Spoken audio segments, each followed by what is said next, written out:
नमस्कार, आप देख रहे हैं भारत 24 न्यूज चैनल। मैं हूं आपके साथ सोनम और आगे की खास खबरें जानने के लिए बने रहे हमारे संवाददाता के साथ। मसूरी में मसूरी देहरादून विकास प्राधिकरण ने बड़ी कार्रवाई करते हुए मासोनिक लॉज बस स्टैंड स्थित करीब 80 आवासों को सील कर दिया। भारी पुलिस बल की मौजूदगी में हुई इस कार्रवाई के दौरान कुछ परिवारों ने विरोध भी जताया। प्रशासन ने 3 कमरों में रह रहे लोगों को 2 दिन का समय दिया है, जिसके बाद आगे की कार्रवाई की जाएगी। एमडीडीए, नगर पालिका और प्रशासन की संयुक्त टीम ने उच्च न्यायालय के निर्देशों का हवाला देते हुए अवैध कब्जों के खिलाफ सीलिंग अभियान चलाया। प्रभावित परिवारों का कहना है कि उनके पास नगर पालिका की रसीदें हैं और बिना नोटिस कार्रवाई की गई है। वहीं प्रशासन का कहना है कि नगर पालिका की भूमि पर अनधिकृत कब्जों के खिलाफ न्यायालय के निर्देशों के अनुपालन में ये कार्रवाई की जा रही है।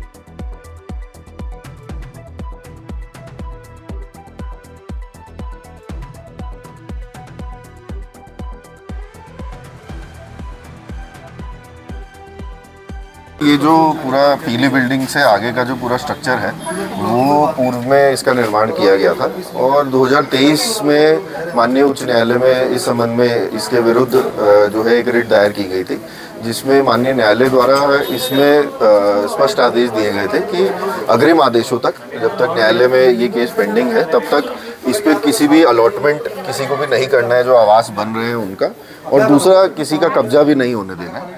और 8 मई 2026 को अभी पिछले माह ही माननीय उच्च न्यायालय ने दोबारा इस केस का संज्ञान लेते हुए एक स्टेटस रिपोर्ट मांगी थी, अपडेट मांगा था, जिसमें नगर पालिका और जो एमडीडीए स्थानीय प्रशासन सभी को जवाब देना है। और इसी क्रम में जो एमडीडीए उनके द्वारा माननीय न्यायालय के निर्देशों के क्रम में जो यहाँ पे अवैध कब्जा था लोगों का उसको आज खाली कराया जा रहा है। नगर पालिका भी इसमें सहयोग कर रही है और माननीय न्यायालय के यही निर्देश थे अभी तक। माननीय न्यायालय की तरफ से इसको ध्वस्तीकरण के किसी तरह से कोई आदेश नहीं दिए गए थे और तत्कालीन समय में जो निर्देश दिए गए थे वो मात्र इतने थे कि जो भी अवसंरचना का निर्माण किया जाता है उसका ना तो अलॉटमेंट किसी को किया जाए, जो नगर पालिका द्वारा नहीं किया गया है आज तक, और ना ही किसी का कब्जा इस पर होने दिया जाए। तो चूंकि राजकीय संपत्ति है, नगर पालिका का इसमें पैसा लगा है, आज यहाँ पे जो कुछ लोगों द्वारा अपने ताले लगाए गए थे उनको हटाकर एमडीडीए द्वारा इसको सील करने की कार्रवाई की जा रही है।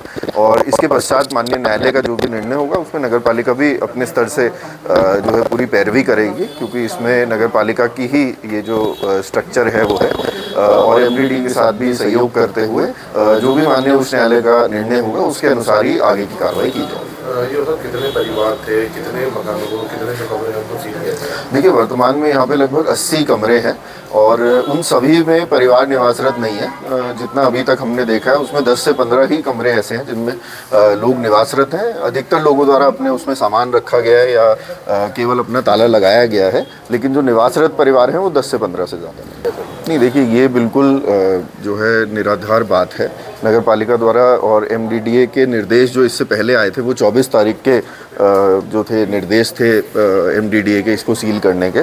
24 तारीख को नगर पालिका और एमडीडीए स्थानीय प्रशासन पूरी टीम आई थी और पूरी टीम ने ही जो लोग थे उन्होंने 2 दिन का समय जो यहाँ के लोग हैं उन्होंने मांगा था, और आज जो है लगभग 10 दिन से अधिक का समय हो चुका है और आज ये सीलिंग की कार्रवाई की गई है। कितने भवन थे, कितने परिवार?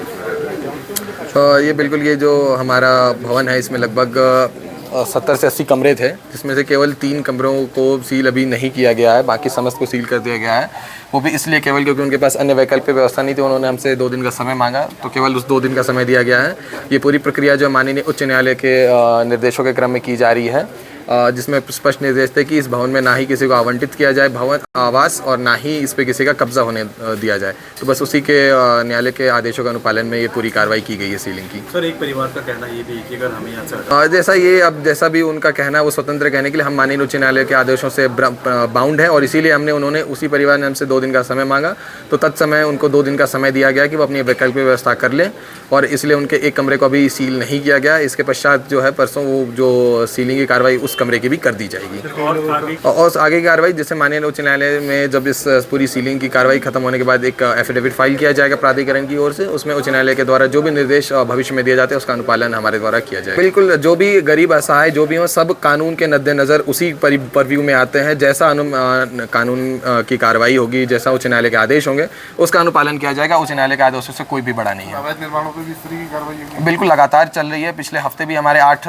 निर्माण सील हुए हैं। इस हफ्ते भी उसी प्रकार की कार्रवाई लगातार जारी है और भविष्य में भी आप देखते रहेंगे लगातार इस प्रकार की कार्रवाई जारी रहेगी। सर, कई लोगों को कहने तक डर आया है तो ऐसा कुछ ऑर्डर दिखाया भी नहीं गया। बिल्कुल, उनको बताया जा चुका था। 24 तारीख को भी यहाँ पे पूरी टीम आई थी, उनको सबको अवगत कराया गया था। जैसा कि सर्विस के कई प्रकार के होते हैं और मौखिक रूप से और मुनादी करके उनको सबको अवगत कराया गया था। और इसी प्रकार आप देखेंगे कि इस पूरे भवन में 80 हैं, लेकिन अगर 77 कमरे सील हो गए हैं, इससे साफ स्पष्ट होता है कि लोगों को जानकारी थी। और जो बाकी 3 परिवार कर रहे हैं वो किसी प्रकार का की असत्य कथन कह रहे हैं, लेकिन फिर भी मानवीय दृष्टिकोण से उनको 2 दिन का समय दिया गया है। मैंने पहली ऐसी महिला पालिका अध्यक्ष देखी है जो गरीबों की छत छीनने का काम कर रही है और इसमें कैबिनेट मंत्री गणेश जोशी जी का भी संरक्षण है। मैं पूछना चाहता हूँ, 4 साल पहले हाई कोर्ट से एक ऑर्डर हुआ था जिसमें इसकी प्रक्रिया पे आवंटन पे रोक लगी थी। उसके बाद कोई ऑर्डर नहीं हुआ। लोगों को गुमराह कर रहे हैं कि हाई कोर्ट के ऑर्डर है, हाई कोर्ट के ऑर्डर है। एमडीडीसी भी जो सीलिंग के ऑर्डर हुए थे वो 4 साल पहले हुए थे और उसके बाद वहाँ पे लोग रह रहे हैं। तो अचानक कहाँ से, मैं पूछना चाहता हूँ, अचानक कहाँ से मैसेंट लॉज का जिन निकल गया और आप यहाँ पर सील करने पहुँच गए। आप उन लोगों को भी बाहर निकाल रहे जिनका टैक्स की रसीदें हैं, जिन्होंने टैक्स जमा किया हुआ है। जो पिछले 20-25 साल से एक परिवार है वो वहाँ पर रह रहा है और उसका टैक्स जमा है। 98 से वो टैक्स जमा करते हुए आ रहा है। प्रेजेंट में भी 2027 तक का टैक्स है और बिना नोटिस ही आप गुंडों की तरह जाते हैं और उनको बाहर निकालते हैं। ये सरासर ये गुंडे, पूरा हिटलर शाही है, पूरा गुंडागर्दी है और केवल मेरा खुला आरोप है क्योंकि इन कमरों को देख के उन्हें लालच आ रहा है और ये खुलेआम उन लोगों से वसूली करना चाहते हैं और वसूली करने के माध्यम से ये उन लोगों को बाहर निकालना चाहते हैं ताकि इसमें अपने लोग बसाए जा सके। उन लोगों को निकाल के अपने लोग उसमें भर सके और इन लोगों से वसूली की जाए। और बिना किसी फरमान के अचानक से 4 साल से एमडीडी का कोर्ट है, कहाँ एमडीडी सो रखी थी? 4 साल से अचानक ऐसा कौन सा जिन आ गया, कौन सा ऐसा आदेश बाहर आ गया कि आप उनको सील करने पहुंच गए? और एक परिवार जो मेडिकल, जिसको ब्रेन हेमरेज अभी 2 महीने पहले पड़ा है, उसके बूढ़े 80 साल के माँ बाप उसके घर में साथ में हैं, उसके सीनियर सिटीजन्स वहाँ पर हैं, बरसात का मौसम है और आप उसका सामान निकाल रहे हैं पीएससी लाके, जैसे कि वो लोग बहुत बड़े गुंडे होंगे। क्या उस बिल्डिंग में गुंडे रहते हैं, मवानी रहते हैं या चोर डकैत कौन रहते हैं जो आप इतनी पीएससी लेके आ गए? आज शहर में ट्रैफिक की जैम की आप स्थिति देखो, घंटों जाम रहता है, तब तो आपकी कोई पुलिस नहीं आती, तब तो आपकी कोई ट्रैफिक पुलिस कोई नहीं दिखती कि पुलिस की शॉर्टेज है। आज आप 2 बसें भर के वहाँ पे पीएससी ले आते हैं और लोगों को डराते हैं, धमकाते हैं केवल वसूली करने के लिए। शर्म आनी चाहिए ऐसी नगर पालिका अध्यक्ष को जो उन गरीब लोगों का छत उजाड़ने का काम कर रहे हैं। अनुज गुप्ता ने शहर में देने का काम किया, आवाज़ देने के काम किया, ना कि किसी को उजाड़ने का काम किया है। और आप लोग उनको उजाड़ रहे हैं। ये गरीबों की हाय है और जब हाय पड़ती है तो अच्छे नहीं बचते हैं। आप गरीबों को हाय दे रहे हैं, आप उनके आवाज़ छीन रहे हैं, आप उन गरीबों की बदुआएं ले रहे हैं और लूटने का काम कर रहे हैं। आप, मेरा खुला आरोप है, उसमें सब ले मिले हुए, चाहे वहाँ के जितने भी जनप्रतिनिधि हो, सब इस संरक्षण में मिले हुए और सबका एक ही उद्देश्य है कि वहाँ से वसूली की जा सके और वहाँ के फ्लैट किसी तरह से वो PIL वापस करा के वो फ्लैट बना के अपने लोगों को आवंटन किए जाकर और वहाँ पे वसूली की जा सके।